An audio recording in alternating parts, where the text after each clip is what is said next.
స్వతహాగా మీరు శాస్త్రీయ సంగీతాన్ని అభ్యసించారు. అయితే లలిత సంగీతం మీద కూడా మక్కువ ఎలా అబ్బింది మీకు? సాధారణంగా కర్ణాటక సంగీతం పాడే వాళ్ళంతా లలిత సంగీతం పాడలేరు. ఎందుకంటే లైట్ మ్యూజిక్కి ఆ భావం, ఆ మాడ్యులేషను, వాయిస్లో ఒక స్వీట్నెస్ అది లేకపోతే, అంటే కర్ణాటక సంగీతానికి అది అక్కర్లేదు అనద్దు, దానికి కావాలి. ఈ రెండిట్లకి న్యాయం చేకూర్చింది మా గురువుగారే.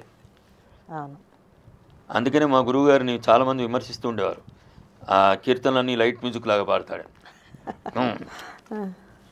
లైట్ మ్యూజిక్ అంటే ఏమిటి? ఒక భావానికి సంబంధించిన గీతం అది.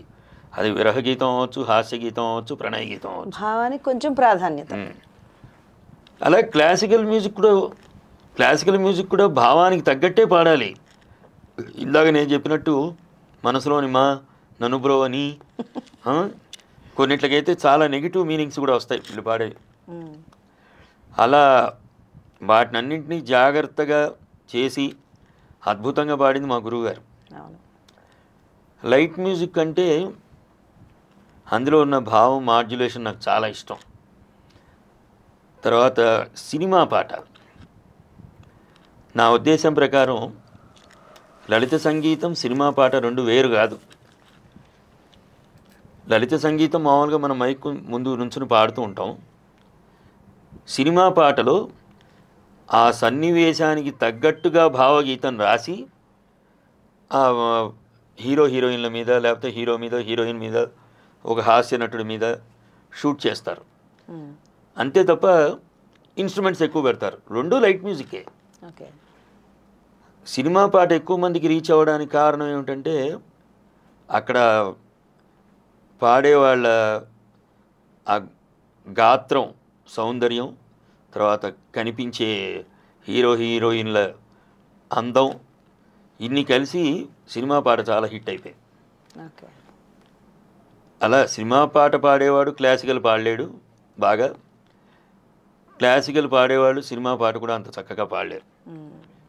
ఇవి రెండు సమర్థవంతంగా నిర్వహించింది మా గురువుగారు. వర్ధమాన గాయకులకు మీరిచ్చే అడ్వైస్ ఏదైనా ఉందా? ఏం లేదండి, ఇప్పుడు మా తరంలో లేని సౌకర్యాలన్నీ ఇప్పుడు వీళ్ళకి వచ్చేసాయి.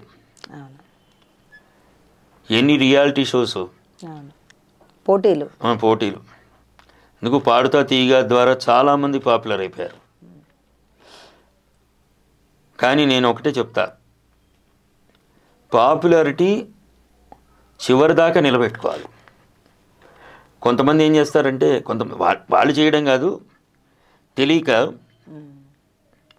ఒక 5 సంవత్సరాలు 6 సంవత్సరాలు విపరీతంగా పాపులర్గా ఉంటారు. తర్వాత ఈ సినిమా పరిశ్రమ కూడా ఎట్లాంటిదంటే మళ్ళీ కొత్త వాళ్ళని తీసుకొచ్చి వాళ్ళని పరిచయం చేస్తుంది. అప్పుడు వీళ్ళు వెనక్కి వెళ్ళిపోతూ ఉంటారు. అలా ఉండకుండా ఉండాలంటే తప్పకుండా సినిమా పాటలు పాడే వాళ్ళందరూ కూడా బాలుగారు చెప్పినట్టు సంగీతం నేర్చుకోవాలి. సంగీతం నేర్చుకుని సినిమా పాట పాడగలిగిన ప్రజ్ఞావంతులు ఈ జనరేషన్లో కూడా చాలామంది ఉన్నారు.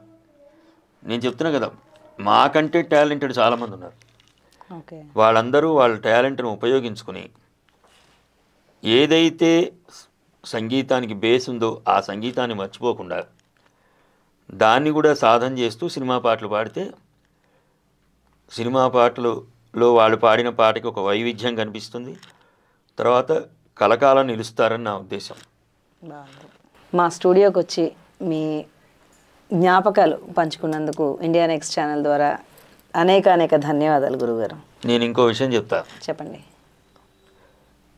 నాకు విపరీతమైన గుర్తింపు తీసుకొచ్చింది మన మురళీ గారు చేసిన బ్లాక్ అనే ప్రోగ్రాం. ఆ ప్రోగ్రాము మొదటి ఎపిసోడ్ అయిన మర్నాడు పొద్దున నేను వాకింగ్కి వెళ్తుంటే అప్పుడే 10-15 మంది గుర్తుపట్టారు. శనివారం రాత్రి వచ్చేది ఆ ప్రోగ్రాం. ఓకే, అప్పటి వరకు అదే వీధిలో ఉన్న గుర్తుపట్ల. అంటే వినిపించేది కనిపిస్తుంటే అది చాలా గొప్పగా ఉంటుంది. అందులో అలాంటి కాన్సెప్ట్ మురళీ గారికి తట్టడం, ఆయన ఎంత శ్రమ కోర్చి వాళ్ళందరినీ సెలెక్ట్ చేసి 26 సిరీస్ చేశారు ఆయన.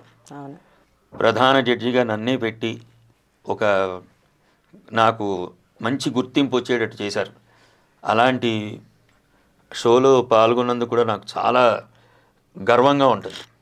థ్యాంక్ యూ అండి. మీ ఛానల్ ఇంకా చాలా చాలా అభివృద్ధి చెందాలని, అందరూ ఎక్కువ మంది చూడాలని ఆశిస్తూ అందరికీ నమస్కారం.